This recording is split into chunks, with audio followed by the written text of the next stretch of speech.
Assalamualaikum warahmatullahi wabarakatuh.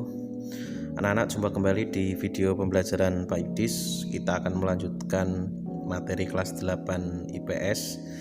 Kita sekarang langsung lompat ke bab 2 ya, mengenai pengaruh interaksi sosial terhadap perkembangan kehidupan sosial.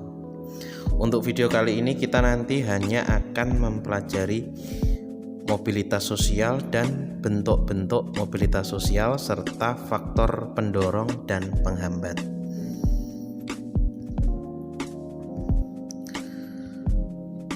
Nanti sebenarnya ada 3 ya yang dipelajari, yaitu mobilitas sosial, keberagaman masyarakat Indonesia, serta yang terakhir konflik dan integrasi sosial. Nah, di video kali ini fokus seperti yang saya sampaikan di depan tadi, hanya mobilitas sosial, bentuk-bentuk dan faktor pendorong serta penghambat. Mobilitas sosial, apa itu mobilitas sosial? Nah, mobilitas itu kan dari kata mobil, mobile itu artinya bergerak. Makanya kalau di Indonesia kendaraan yang bergerak tadi akhirnya disebut dengan istilah mobil ya. Nah, ini mobilitas sosial merupakan proses individu atau kelompok yang melakukan perpindahan kedudukan dari kelas sosial satu ke kelas sosial lainnya. Nah, yang berpindah di sini kelas sosialnya, walaupun nanti ada mobilitas sosial yang benar-benar pindah dalam arti pindah lokasi atau tempat tinggal. Tapi untuk yang intinya sendiri, mobilitas sosial itu yang pindah kedudukan sosialnya, bukan orangnya yang pindah tempat. Kalaupun nanti ada mobilitas sosial yang pindah tempat, dia juga pindah statusnya. Jadi tidak hanya pindah rumah saja. Nah, perpindahan tersebut nanti akan berpengaruh, perubahannya yang terjadi dalam individu serta kelompok dalam masyarakat.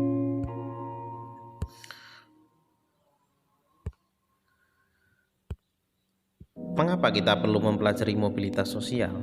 Nah, kita dapat memahami tujuan individu atau kelompok melakukan perpindahan kedudukan dan dampaknya terhadap lingkungan sekitar. Ini tujuannya kita mempelajari mobilitas sosial.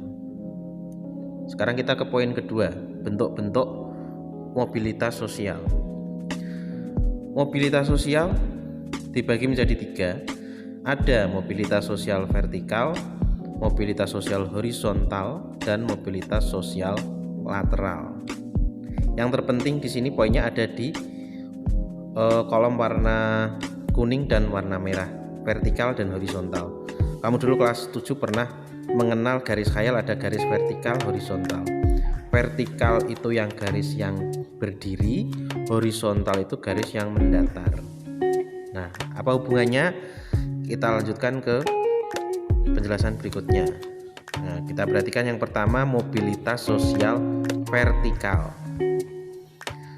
Ini nanti dibagi menjadi 2. Yang pertama ada panah naik, mobilitas sosial vertikal naik, atau nanti istilahnya adalah social climbing.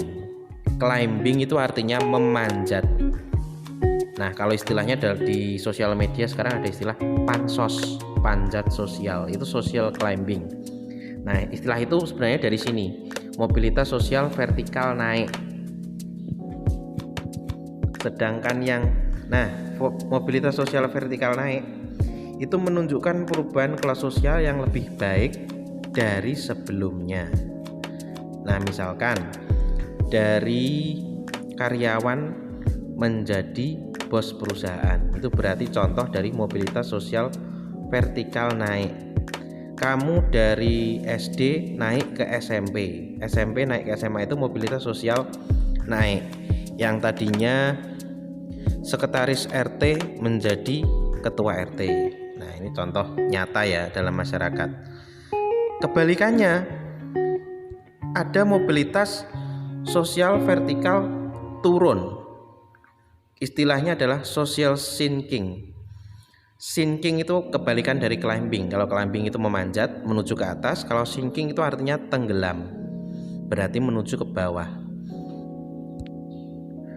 Mobilitas sosial vertikal turun ini menunjukkan perpindahan status kelas sosial seorang yang menuju kelas sosial yang malah lebih rendah. Jadi misalkan yang tadinya bos perusahaannya bangkrut, dia akhirnya kerja jadi karyawan. Yang tadinya kepala sekolah kemudian menjadi guru biasa. Itu adalah contoh mobilitas sosial yang menurun.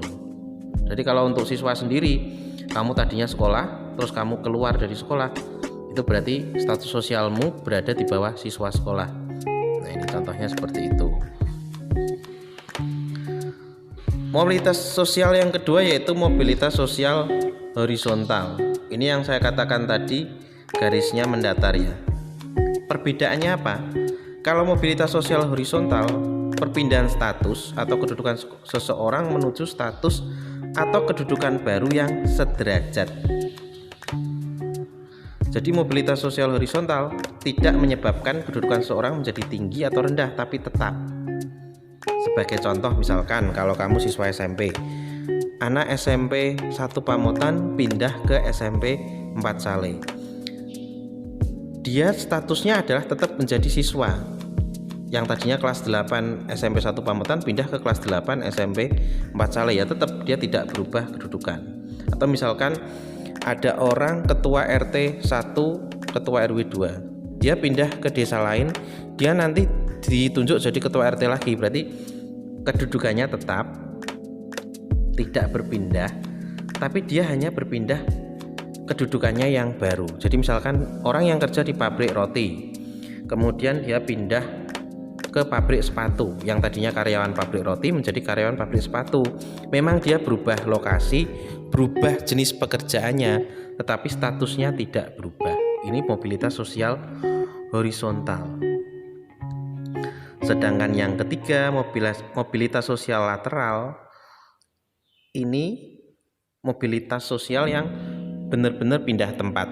Jadi nanti mobilitas sosial lateral itu bisa termasuk yang vertikal maupun horizontal, tapi yang dimaksud di sini dia pindah tempatnya. Nah, dibagi jadi dua, yaitu mobilitas sosial permanen dan tidak permanen. Nah, kalau yang tidak permanen itu namanya seperti pulang kampung, atau misalkan dia kerja di kontrak selama 1 tahun, setelah kontraknya habis dia pulang, itu berarti mobilitas sosialnya yang tidak permanen. Tapi kalau dia misalkan diangkat menjadi pegawai BUMN atau pegawai negeri di Sorong, Papua, berarti dia berada di Papua sana untuk selamanya, itu berarti permanen. Mobilitas sosial lateral termasuknya ya.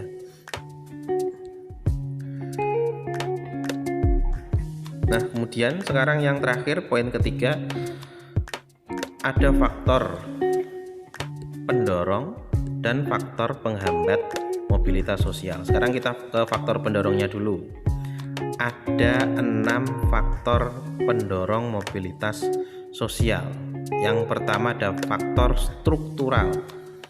Faktor struktural ini lebih ke keadaan lingkungan ya.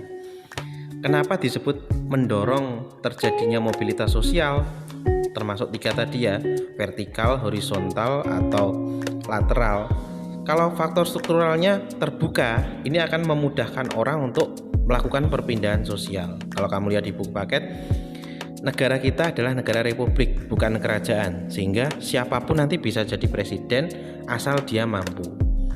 Nah, jadi tidak menutup kemungkinan anaknya petani bisa menjadi tentara, anaknya petani bisa menjadi polisi. Itu karena faktor struktural. Beda dengan misalkan masyarakat kasta di India, itu kan sudah tertutup. Orang yang anaknya petani harus menikah dengan petani atau pedagang, tidak boleh berhubungan sosial dengan yang lebih tinggi. Ini contoh faktor struktural ya. Kalau faktor individu berasal dari individunya sendiri.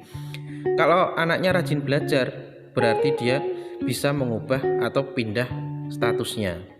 Jadi misalnya faktor pendorong, anaknya petani yang rajin belajar dapat beasiswa, kemudian dia bisa bekerja di luar negeri, menjadi kerja di perusahaan minyak di luar negeri.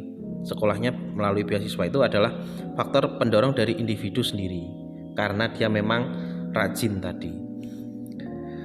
Ketiga, faktor ekonomi. Kalau faktor ekonomi misalkan seseorang yang keluarganya kaya, nanti akan mobilitas sosialnya cepat karena dia misalkan orang kaya lalu dia masuk ke perusahaan yang besar milik ayahnya, lalu bisa berkembang perusahaannya menjadi lebih besar lagi. Dia yang tadinya hanya karyawan biasa, karena kantor milik ayahnya dia bisa menjadi pemimpin dari perusahaan. Ini faktor ekonomi. Lalu ada faktor politik. Keadaan politik itu berarti mirip dengan keadaan struktural. Kalau faktor politik keadaan politik di Indonesia misalkan, kalau faktor politiknya kondusif atau mendukung, orang akan lebih mudah melakukan mobilitas sosial.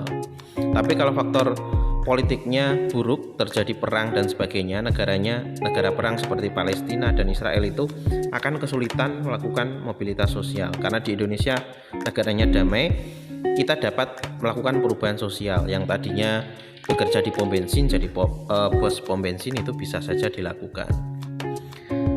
Kelima, nanti ada pertumbuhan penduduk. Kalau pertumbuhan penduduknya semakin sedikit, mobilitas sosialnya akan lebih banyak bisa mengubah status sosial. Atau kalau misalkan pertumbuhan penduduk yang banyak, nanti akan terjadi mobilitas sosial lateral tadi, perpindahan yang permanen dan tidak permanen. Terakhir adalah kemudahan dalam mengakses pendidikan. Kalau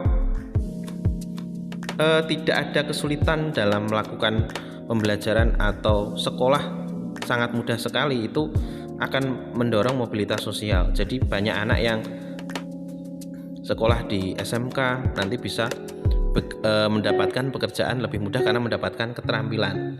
Nah, kamu bayangkan misalkan masuk SMK harus bayar dengan biaya yang mahal, nanti kita tidak dapat keterampilan. Tapi kalau SMK di Indonesia itu kan biayanya lebih murah, sekolahnya lebih murah, banyak beasiswa, sehingga nanti ilmu yang diserap oleh anak juga lebih banyak. Kamu bisa mengembangkan diri kamu, memudahkan kamu untuk mencari pekerjaan. Selain faktor pendorong, nanti ada faktor penghambat. Faktor penghambatnya nanti ada 5 ya. Faktor penghambat yang pertama adalah kemiskinan.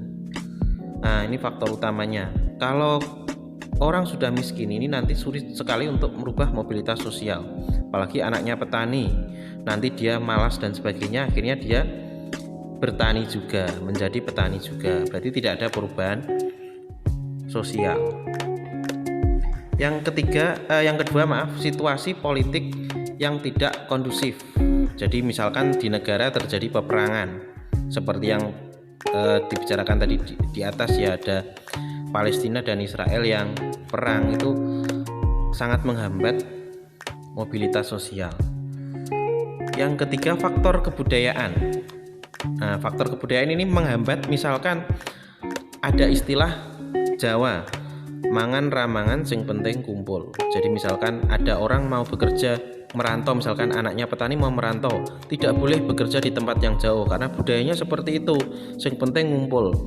Nah, yang penting berkumpul, tidak jauh dari keluarga. Akhirnya tidak berkembang, dia hanya akan upak-upek neng kampungnya dewe, dan akhirnya dia tidak bisa merubah status sosialnya. Faktor diskriminasi. Kalau faktor diskriminasi misalkan ada perlakuan yang tidak sama. Ini kalau di Indonesia biasanya perlakuan yang tidak sama, misalkan orang yang punya ijazah dengan orang yang tidak punya ijazah akan didahulukan orang yang punya ijazah. Jadi misalkan kamu mencari pekerjaan, yang diutamakan nanti pasti yang lulusan sarjana daripada yang tidak. Nah, ini termasuk contoh diskriminasi. Atau misalkan kalau itu memang nanti sesuai dengan jurusan, tapi kalau contoh yang lebih nyata, misalkan ada sebuah perusahaan nanti misalkan hanya mencari yang boleh bekerja di toko ini, misalkan hanya yang beragama Islam, akhirnya yang tidak beragama Islam nanti akan tidak mendapatkan pekerjaan. Ini contoh faktor diskriminasi. Nah, terakhir, jumlah keluarga yang banyak. Kamu bisa mengambil kesimpulan sendiri. Kalau jumlah keluarganya semakin banyak, ini akan semakin menghambat mobilitas sosial, karena orang tidak akan bisa merubah nasibnya kalau bekerja selalu gajinya habis untuk membiayai kehidupan keluarga. Nah, sampai di sini dulu. Nanti video yang kedua mengenai saluran-saluran mobilitas sosial. Nah, nanti akan ada tugas setelah kamu nonton video ini ya. Saya akhiri, assalamualaikum warahmatullahi wabarakatuh.